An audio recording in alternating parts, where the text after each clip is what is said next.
Good afternoon, good evening. Welcome you all, students, faculty members, uh, alumni, everyone interested in this outstanding partnership between University of Dayton School of Law and Mackenzie Presbyterian University, specifically our School of Law. We are holding today our fourth webinar, and we are proud to have among us here Judge Kate Huffman, who will talk about insights into the US legal system, and also Mackenzie's faculty member, star faculty member, Bruno Lorenzini, who will deliver a keynote speech regarding aspects about the Brazilian federal legal system.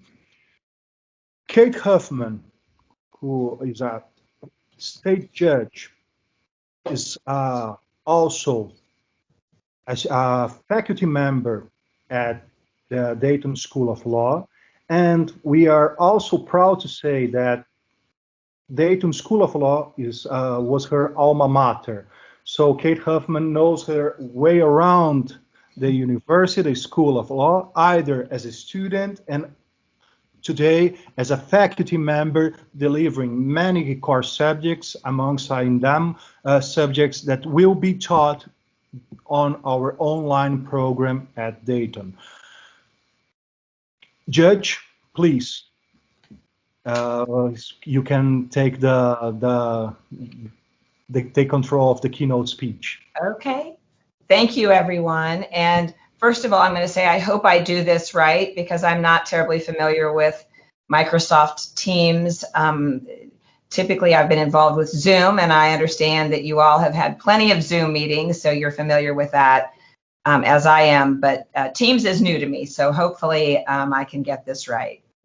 As was mentioned, I do teach in the traditional law school program, but I also teach 2 courses in the online LLM program. Currently, I'm teaching right now business associations, and then in the fall, I also teach criminal law and procedure. So I hope to see some of you in those courses sometime soon. Today, I'm going to talk with you about we have an overview of the webinar itself. I'll talk about the U.S. legal system, and then there will, again, be some other presenters on a variety of additional topics. So if we talk about the U.S. legal system, the only place we can start is with a discussion of the United States Constitution. So when the U.S. became a country, we operated under what were known as the Articles of Confederation. And there were a lot of reasons those Articles of Confederation were unworkable. We operated for about, more than 10 years under the Articles of Confederation, but eventually in the late 1780s, a constitutional convention was convened to really look at our form of government and to make very necessary changes to the unworkable Articles of Confederation. And I'm a bit of a historian, and I could tell you lots of stories about the United States Constitution, but we don't have time today, but I'd love to share some of those with you at another time. But in 1789, our Constitution went into effect after it was passed by the appropriate number of states. And the Constitution is really, I've heard it described in a number of different ways, but it's really the government's agreement with the people about how our government will be formed and how it will operate. And the Constitution does not contain laws. It instead merely sets out our basic form of government. And the basic form of government in the Constitution sets out 3 branches of government. And while this slide may not adequately represent what I'm about to say, I hope it its importance is clear, and that is that no branch of the government is more important than any other one.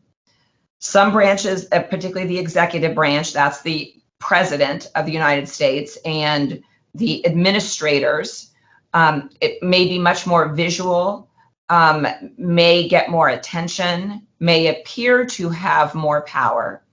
But in fact, the effort of the founders of the United States was to provide checks and balances so that no one branch of government could be in, whether we would say total control, or could operate without being limited by another branch of government.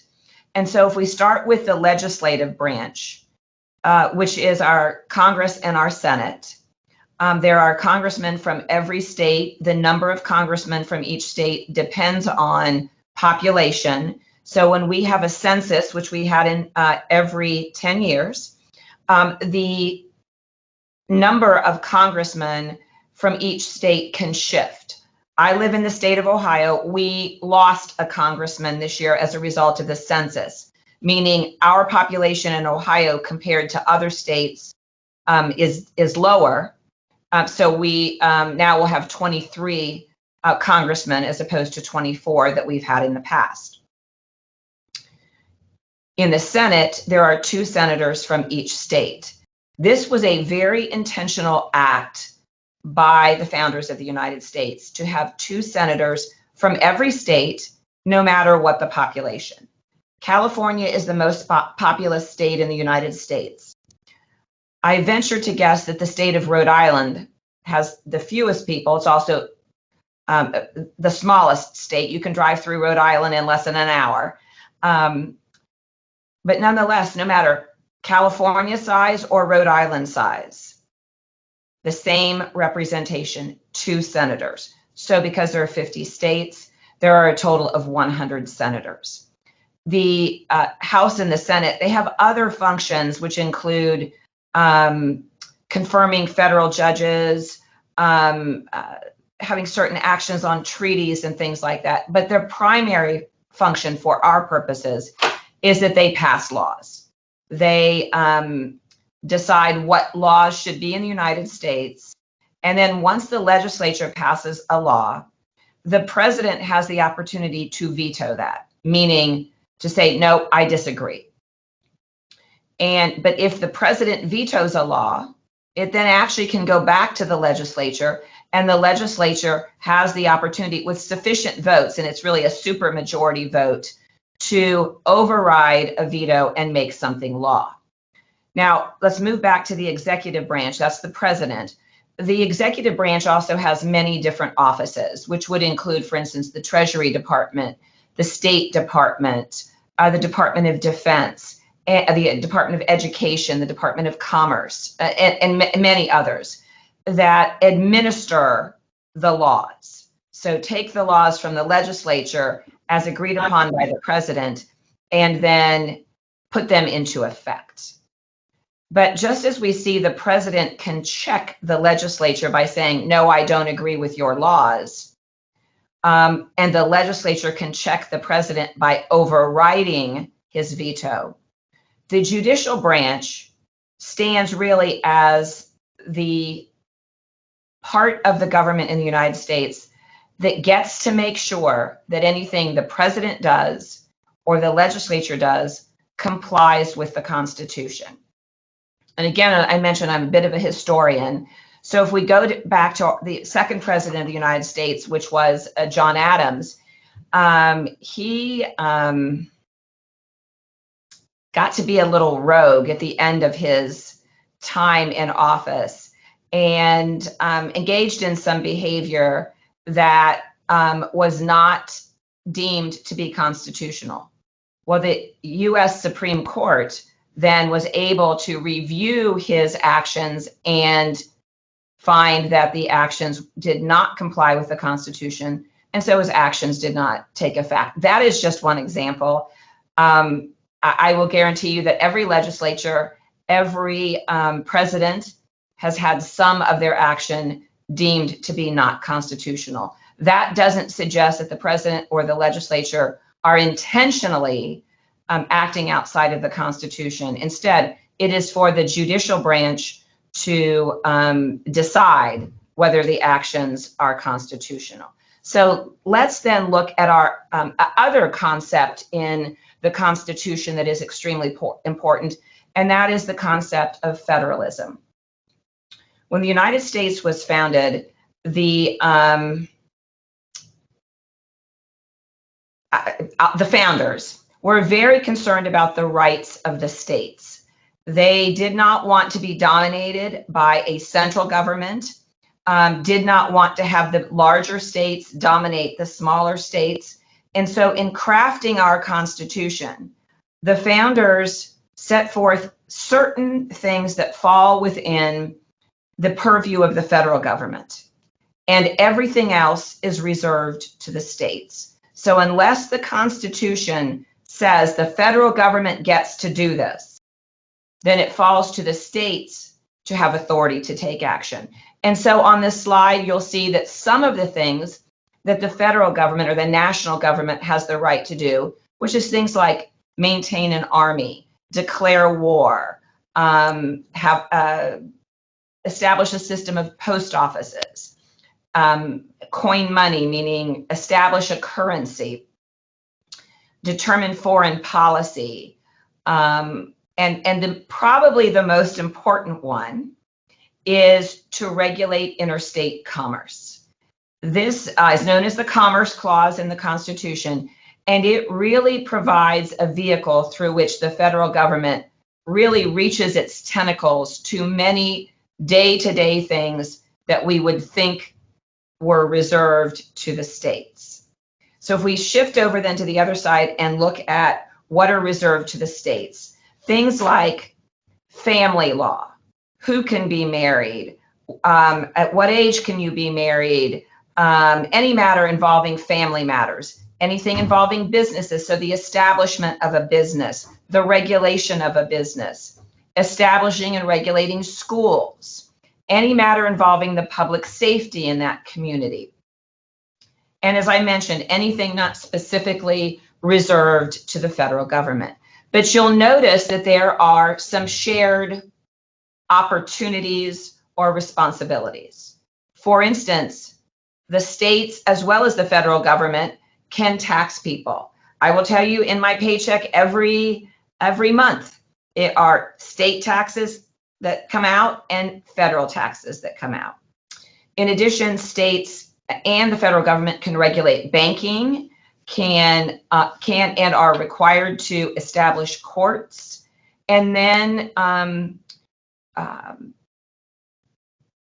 maintain a system of public safety as well as public welfare, meaning helping citizens that are in need of assistance.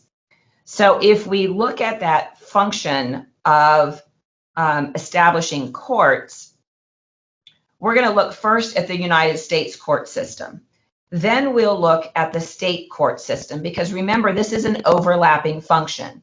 There are federal laws that federal courts enforce and interpret. But I'm a state court judge, so I interpret and enforce state law. All right, so let's look at, and this is a general overview of the United States court system. If you look at the bottom level, those are trial courts. You always start in the trial court, with very, very rare exception that is too rare for us to go into today. The trial courts are where you will start your action, and that is where the judge will hear your evidence, your testimony, whatever you're going to bring in to try to support your case. And there are many trial courts in the United States. They are really based upon districts. For instance, across the street from my office is a United States federal court, a district court, that has jurisdiction all over southern Ohio.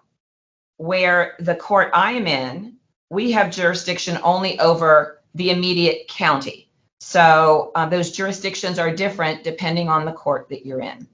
But there are a variety of trial courts in the United States in the federal system. Notice things like courts of claim, that is claims against the United States, tax courts, but most trial court cases in the federal system start in the U.S. District Court. In every United States court, whether they're federal or state, you always have a right to appeal. And so notice that intermediate level on this slide are the 12 circuit courts of appeals, the military courts of appeals, and some other appellate courts. That is where you go if you are dissatisfied with what happened at the trial court. You always have at least one right to appeal. So you can go to that intermediate level no matter what. You have a right to ask to have the decision of the trial court reviewed. But you do not have a right to go to the United States Supreme Court. The United States Supreme Court, the justices on that court decide what cases they will hear. They will only hear, there are some additional exceptions, again, that we're not going to go into, but they will only hear cases that involve constitutional questions. And so an example that I often use is, what if you get a parking ticket? That is a ticket because you're asked to pay a fine because you parked in a location that was not permissible. The fine would typically be maybe $10 or $20. But if you don't believe you properly received that ticket, you can go, at the trial court, you can argue that it was inappropriate. But if the trial court judge says, no, you need to pay that ticket, it was done appropriately, you have the right to appeal. It's not an important question. It probably will cost you more to perfect your appeal than the $10 or $20 that the parking ticket would cost. But you have that right. But getting a parking ticket is not such an important issue that the United States Supreme Court would consider that case. Or is it? What if you got a parking ticket based upon your race or your gender, or for some discriminatory reason, for some reason that violated the United States Constitution? Then the United States Supreme Court may say, yes, we think this is an important constitutional question, and we will take it. But again, it might appear to be a petty matter, but if the Supreme Court deems it to be an important constitutional issue, it can decide if it will take the case. Now, the United States Supreme Court does have what's called original jurisdiction, meaning a case can start there in very rare circumstances. And again, it's not something we have time to discuss today. But let's overlay that federal system with a very typical state court system. And you'll notice it's very similar. We have trial courts, then intermediate appellate courts, and finally the state Supreme Court. And if you look at this slide where it says trial courts and below, those are all examples of what might be typical trial courts in the United States. Not every state would have these courts or utilize the same name for the court, but these are examples. For instance, a family court where divorce, custody, any matter involving children or a married couple would be heard. A juvenile court is, again, depending on the jurisdiction, a court that would hear matters involving children. Whether it's a child that engaged in conduct that would, if they were an adult, be criminal in nature. It might be involving children who have been abused or neglected by a parent. I'm going to shift over for a minute to a probate court. Probate courts typically will hear matters involving persons who are deceased or legally incompetent, people who cannot take care of matters for themselves. And that may be deciding which one of your relatives receives your assets upon your death. It may be someone who is incompetent, where they would live, that type of thing. Municipal courts are courts that hear what we would call petty matters. The court I'm in, we are just like the municipal court, but we have a monetary jurisdiction that is much higher than in the municipal courts. In the municipal courts, typically their jurisdiction is $25,000 at issue and less. The court I'm in, I can hear matters from $0 to infinity. So we have no monetary limitation on the cases we can hear. Municipal courts typically do. Municipal courts, just like the court I'm in, can hear both civil and criminal matters. A civil matter is a controversy between two people, maybe a person in a business. A criminal matter, as you know, is a controversy or a claim that someone has violated one of the criminal statutes. In the United States, criminal cases involve the government, the people, and the alleged criminal. The victim is not a party to a case in the United States. It is the piece of all of the people that has been breached by a criminal case, and that's why the government is a party. So when you go to court for whatever your dispute is, whether it's a family law matter or a criminal complaint, or perhaps it's a dispute with someone who did work in your house, that no matter where, it will go to a trial court. The trial court judge will make a decision, or a jury, depending on the circumstance. We'll talk about juries in a minute. But no matter what the outcome, you always have a right to appeal. And no matter how important or significant the case is, nor how petty the court is, the issue is. Again, you have a right to appeal, and at an appellate level in all courts in the United States, you do not have the right to put on more testimony. Instead, appellate courts are what are known as reviewing courts. They simply look at what happened at the trial court and decide if there was a mistake made, whether it's a mistake in the facts or a mistake in the law. Again, you always have that right. But you do not have a right to go to any state Supreme Court, again, with very rare exception. Instead, just like with the United States Supreme Court, state Supreme Courts decide the cases that they take. In the state of Ohio, where I am, last year, the Supreme Court heard only 43 cases, actually decided 43 cases. I guarantee you that there were hundreds of thousands of cases actually filed in Ohio. But the Supreme Court decided that there were only 43 cases that were of such significance that they chose to accept the appeal. Now, one final issue is about the court structure, and that is that if a case goes to the Ohio Supreme Court, for instance, and you don't like the result, you can go to the United States Supreme Court. But again, the United States Supreme Court will decide if that state Supreme Court case involved an important constitutional question. Okay? All right, so let's talk about the role of the judge. And the two people featured on here, they're important to me because they're both University of Dayton School of Law graduates.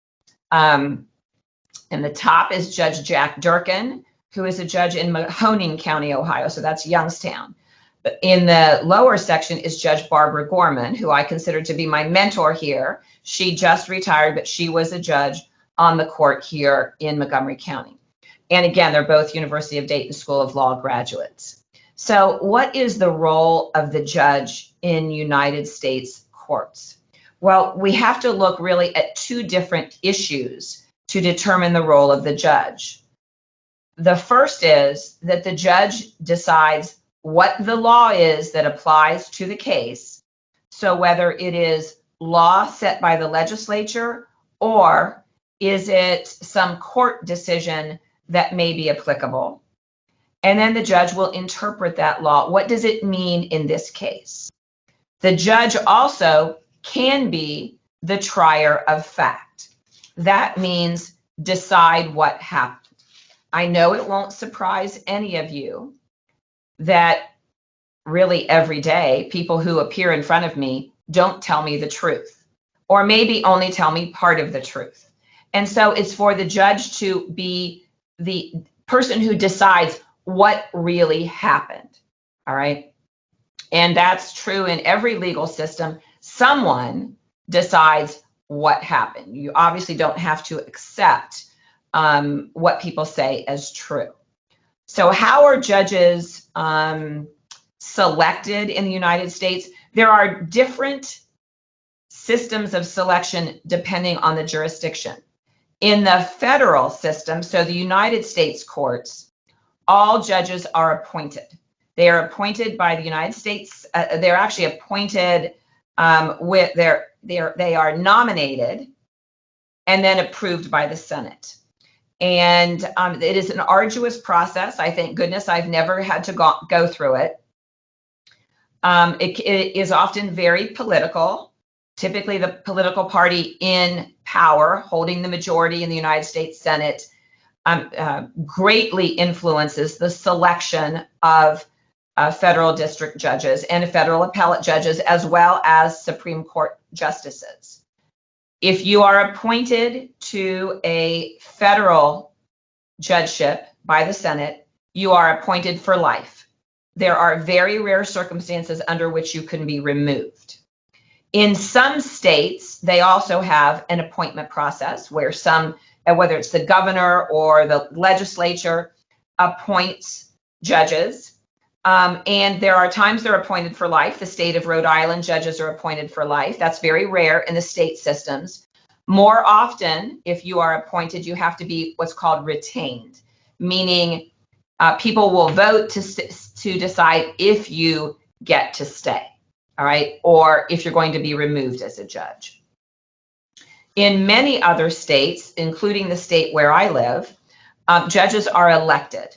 And that means it's more of a political process. I find it a little distasteful as a judge to have to be political. But nonetheless, in most states, judges are elected. And you have a term for your office. It happens to be in the state of Ohio. All judges are elected for a 6-year term. But you must be reelected every 6 years. So I was just reelected in November of 2020. So then for 6 years, I will hold this office, and I can run again, or I choose not to, or maybe I wouldn't get reelected again. In some states where judges are elected, instead of being reelected, they also stand for retention. The state of Pennsylvania is one that has that system. And that means once you get elected, the next time you don't have an opponent. Instead, the people vote whether you just get to stay. And if they say you don't get to stay as judge, then there is a new election where persons can run, all right? But in the United States, you're probably aware of the fact that we also have a system of juries. Juries are very much an integral part of the U.S. legal system. And if you remember a moment ago, I mentioned to you that as a judge, I can be the trier of fact, decide what happened. That is also the role of the jury. If in a case a party requests a jury, I am now not the trier of fact. I only decide what the law is that applies to the case. Instead, the jury decides what happened. All right, so they decide the fact. I decide the law that applies, and I tell them the law that applies, and then they decide what happens, and they follow that law.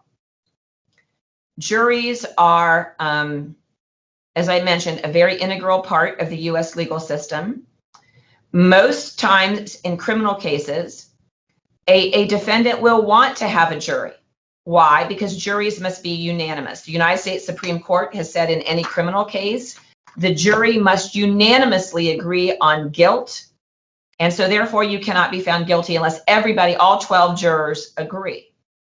In a civil case, there is no requirement for unanimity. States vary. Some states it's 3/4 of the jury must agree. Other states it's just a simple majority must agree.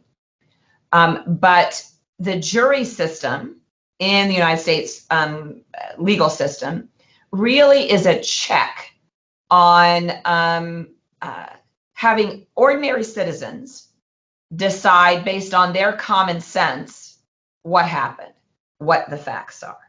And I know that is an extremely short overview. It's just scratching the surface of the U.S. legal system. But I'm happy to answer any questions that you may have. And I'm going to return the presenter back to, I believe, Pedro. But I'm happy to answer any questions that anyone may have. Thank you, Professor Kate Hoffman. It was a brilliant and generous overview regarding the U.S. legal system. It's interesting to see, especially the importance of the jury in terms of it's a pivotal role in the U.S. legal system as compared to the Brazilian approach. Let us see if our students have any question or doubts or curiosities that they would be willing to ask. Students, bear in mind that the Honorable Professor and Judge Kate Hoffman will be leaving us in a few moments, so she won't be with us for the whole webinar. And my apologies that I do have another meeting that I have to attend here shortly. But if you don't have any questions now, I feel very strongly that there is no question that isn't worth asking. So if you have one, please do. But also, I'm happy to share my email address with everyone, and I'm happy to answer any questions that you have, whether about, it's teaching in the program or anything about the U.S. legal system. I'm happy to answer that. So I'm sure Margaret can share my email address with all of you. Thank you for the opportunity to get to know all of you a bit. And I hope to visit your beautiful university sometime soon. We will show the Brazilian hospitality way. Thank you. Thank you very much, Kate. Then, without further ado, I would like to give the baton to Professor Bruno Lorenzini. Professor, the show is yours. Thank you very much, my great friend Pedro, and I take the opportunity to send to Judge Hoffman my compliments and to say thank you for this great presentation. It gave to us some insights about what our students will discover when they started the program with Dayton School. And I have to say that this agreement for me, it's an event so important. I had the opportunity to take a double degree with the University of Salamanca in Spain, and I'm seeing here students from Mackenzie, and I must say to you guys that this opportunity is unique in your life. For me, especially speaking here personally, as my personal experience, I say that after this graduation, both double graduation with University of Salamanca, I had some impacts in my academic life and my personal life. First, of course, because I had the opportunity to take access to another culture, to another law system, and especially because, especially with this agreement with Dayton, you guys, you have the opportunity to be pioneers in this agreement, to be pioneers in this experience. So you guys will be the first to participate, and I'm very sure that this agreement will last and will bring so many resources for our country and for our legal and judicial system and everything else. In my fast talk here, I won't take too much time.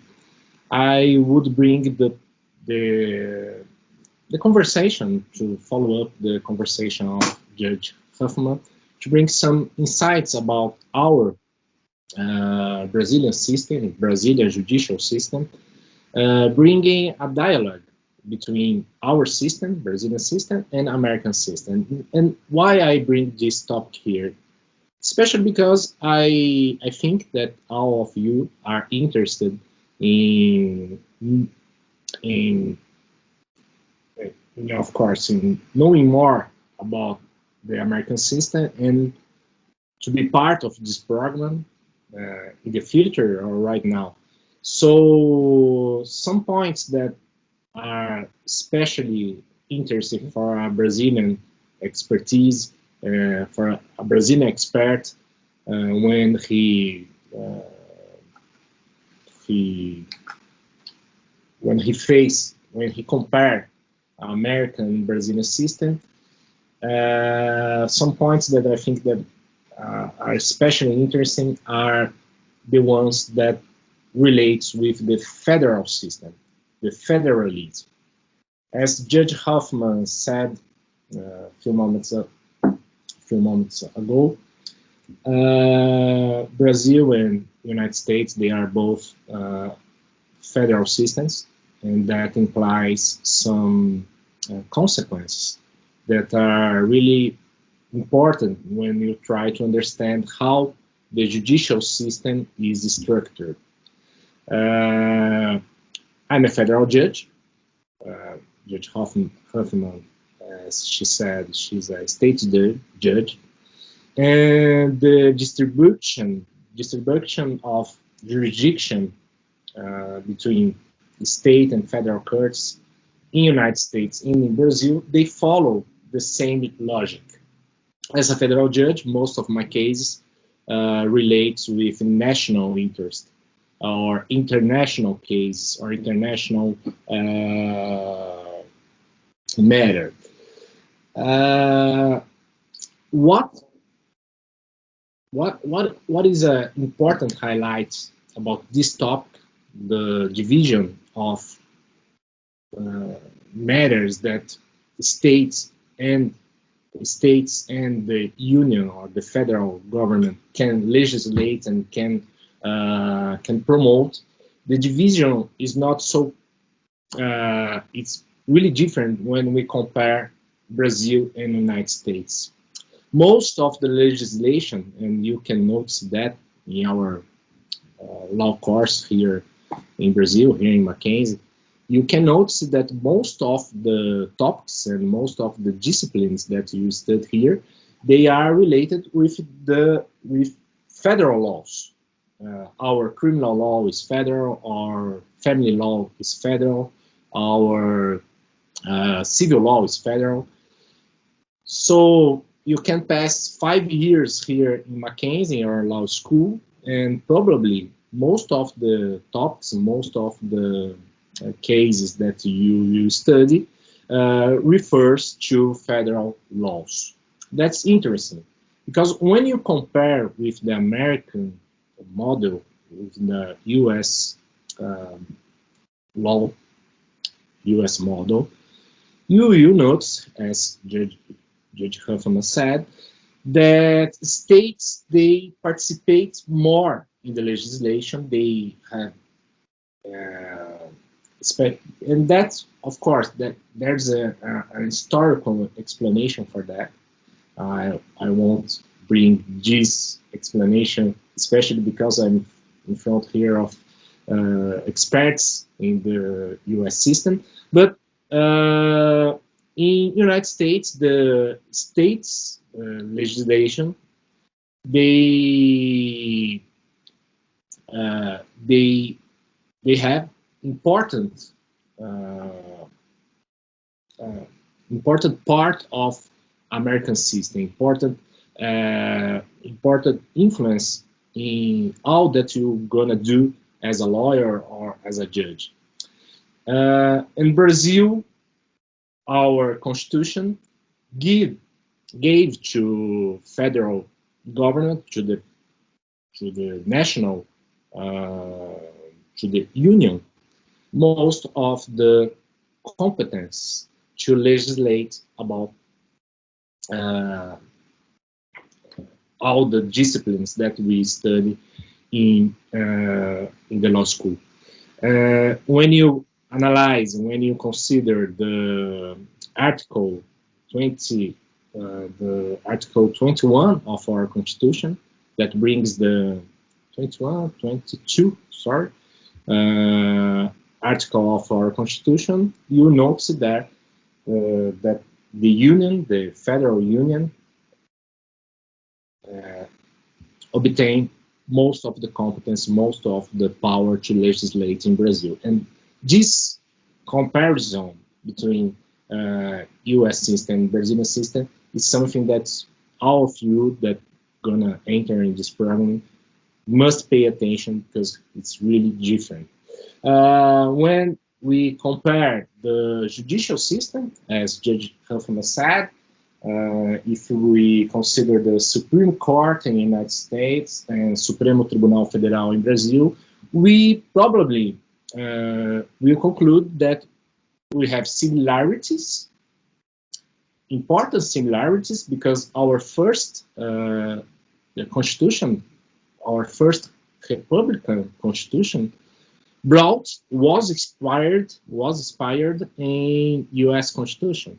So, for instance, the judicial review, the mechanism of judicial review, that here in Brazil we call that as controle de constitucionalidade difuso, the judicial review, it's a system that we brought inspired in U.S. Constitution, and this system of judicial review was the main mechanism to protect Constitution in Brazil till at least our last Constitution in 1988, that brought the system of abstract control of constitutionality. So when we compare Supreme Court and Supremo Tribunal Federal, we can conclude that they have this origin common. They have this tradition of judicial review in their role. But when we go deep, when we deepen this analysis, we conclude that both courts, they are taken apart. If we analyze now Supremo Tribunal Federal, we notice that, especially nowadays, some principles that are so consolidated in Supreme Court, in American Supreme Court, we are Supremo Tribunal Federal is taking another path, especially when we consider the principle of self-restraint. Currently, the Supremo Tribunal Federal, and that's something that we discuss in our classes, and we always have the opportunity to debate this characteristic of the current Supremo Tribunal Federal. We noticed that Supremo is taking political is not the word here, but he's being active in facing constitutional and political issues in its jurisdiction. In Supreme Court, of course, that I won't consider any specific case, but in Supreme Court in the United States, the idea of self-restraint is really important, is consolidated. Maybe we have discussions and issues that we can consider in the American system, but in Brazil, we are discussing now about political issues that are that have been considered by Supremo Tribunal Federal. And that's an important development that you, students that will take part in this program, you will have the opportunity to compare these different paths for the Supreme Courts. The tradition of Supreme Court in the United States that was built for so many decades.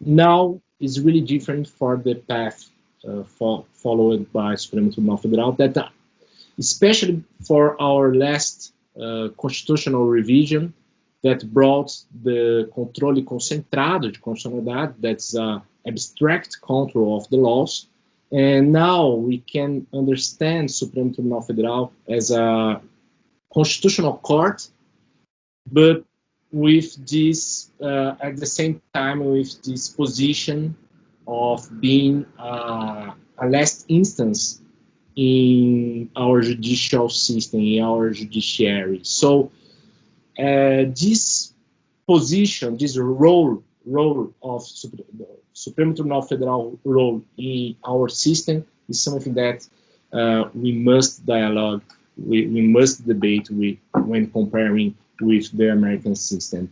And I could bring other factors here that I think it's interesting to debate in this comparison between Brazil and United States systems.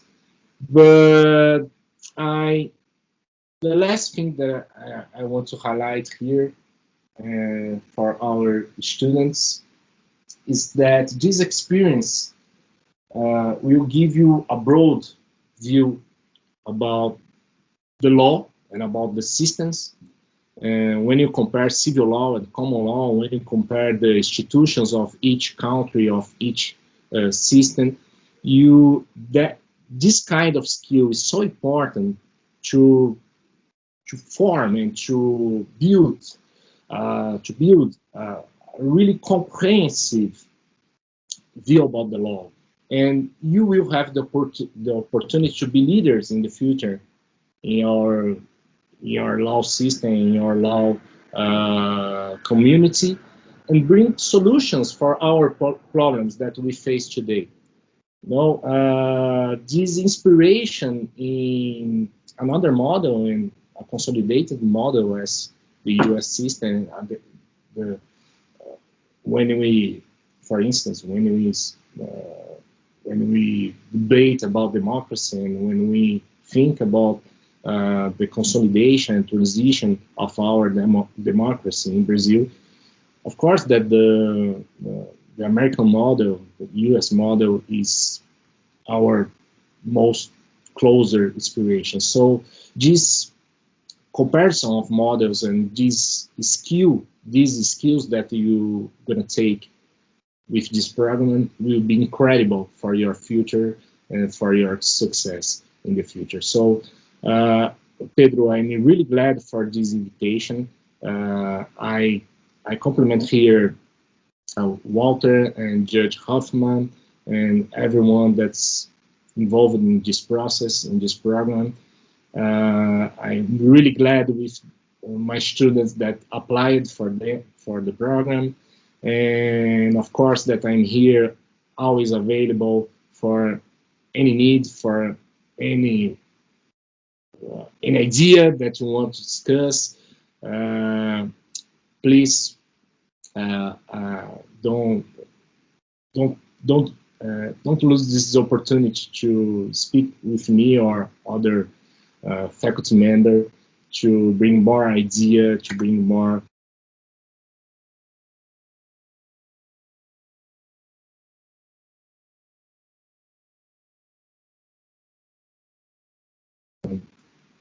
and thank you very much.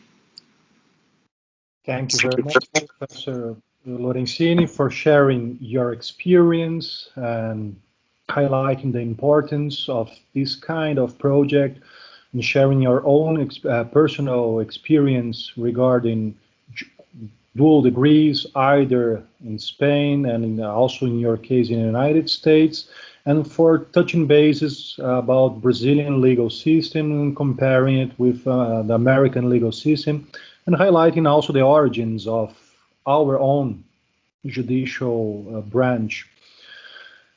As Professor Lorenzini stressed, it is important to develop analytical comparative skills in a global world. We appreciate to have you among us. Professor Lorenzini, being a global profession as Lorenzini is, it surely makes a difference, and that's the goal of this program alongside Dayton School of Law. Without further ado, we have here the chief of the program alongside Walter, Margaret Ioannidis, who can now talk about the project and program and also answer questions from our students. Thank you very much, Pedro. And this is going to be tough to follow judges' presentations and professors' presentations. So the bar is set very high. I hope I don't disappoint the audience, but I really enjoyed having the opportunity to hear both of the speakers. And once again, I would like to thank you, Pedro, for the opportunity for us to be here tonight, both Walter and myself, and Judge Huffman, to be able to present more about University of Dayton School of Law and the online LLM program in particular. I'm going to try to take control of the slide deck and see if I can advance to the next slide. Let's see. Is everyone able to see my screen? Yeah, yes, we can. Okay, perfect, wonderful. All right, well, I'm Margaret Ioannidis, the program director for the online LLM program at University of Dayton School of Law. As Judge Huffman mentioned, she actually is a professor in our program as well, and she teaches 2 courses in the program, Criminal Law and Procedure and Business Association. So we're really excited not only that she had the opportunity to present tonight, but that any of you who might be interested in pursuing the online LLM program would have the opportunity to get to visit with one of our professors and an alumni from the university as well. So a little bit of background about University of Dayton School of Law. The law school is accredited by the American Bar Association. University of Dayton is located in Dayton, Ohio, which is in the Midwest in the United States. The university has historically offered an on-campus LLM program, but starting in 2019, we also began to offer a fully online LLM option. By doing so, we were able to expand both the accessibility and the affordability of the LLM program to students from around the world. Some neat aspects of the program are that you don't have to travel to the United States. You're able to pursue the entire degree online, and there's also no student visa requirement to participate in the program. As we'll get into a little bit more detail in the coming slides, you'll also see that we offer generous partial tuition scholarships and a very, very special scholarship opportunity for Mackenzie law students and graduates. So we're really excited to be able to share more details about that. The online LLM curriculum is focused on U.S. law and legal practice. You'll see the curriculum in the upcoming slides, and the entire program can be completed in 1 year or less during a traditional 3-semester per year schedule beginning in January, May, and August. We offer courses year-round, and students can begin the program year-round. Our next semester begins on August 23rd. Right now, we have about 60 students that are in the program joining us from all over the world. Most of our students are either currently working full-time or pursuing other degrees concurrently. And so they're really pleased to have that opportunity to not have to choose between their job and career and pursuing the LLM. They're able to do both at the same time. As a little bit of background, an LLM program is actually a graduate degree in law, and it's usually in a specialized field of study.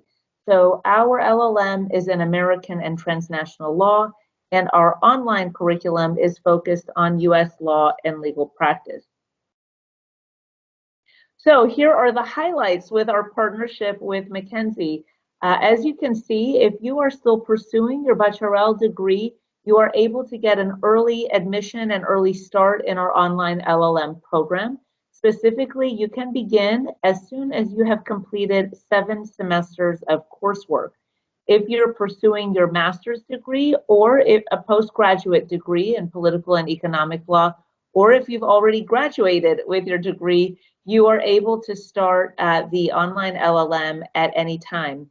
Under either scenario, either if you are still pursuing your bachelor's degree or if you are a graduate, or if you're in a master's or graduate program, we are able to offer credit recognition for a portion of the studies that you have completed at Mackenzie and be able to apply them towards the LLM studies. And so by doing so, you are able to earn the degree with only 20 credits, which is 8 courses, rather than 30 credits, which corresponds to approximately 12 courses.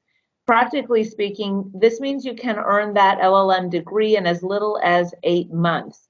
Again, if you want to take the full 30 credits, you're able to do so, but you are eligible to graduate on an accelerated basis because we're able to offer this credit recognition through the partnership that we have.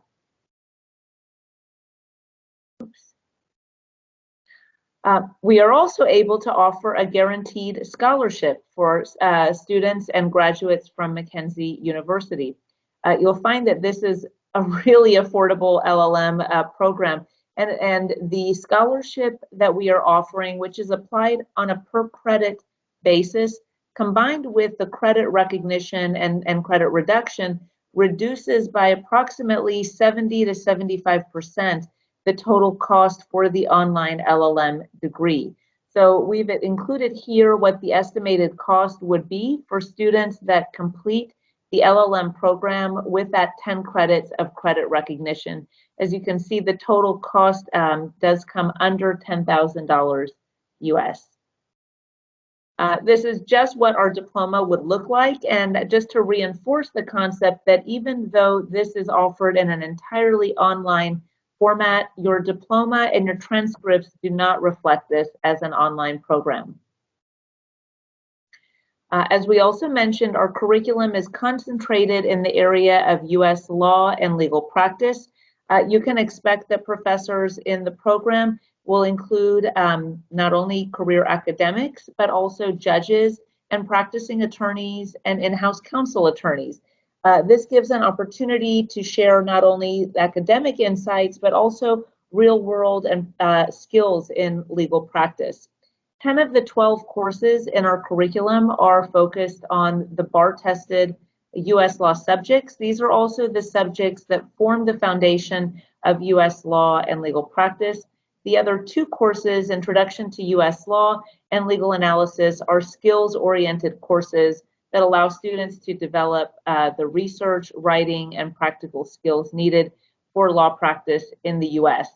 We've highlighted in green font those courses that will be required for those of you applying up to 10 credits from your Mackenzie studies towards the LLM program.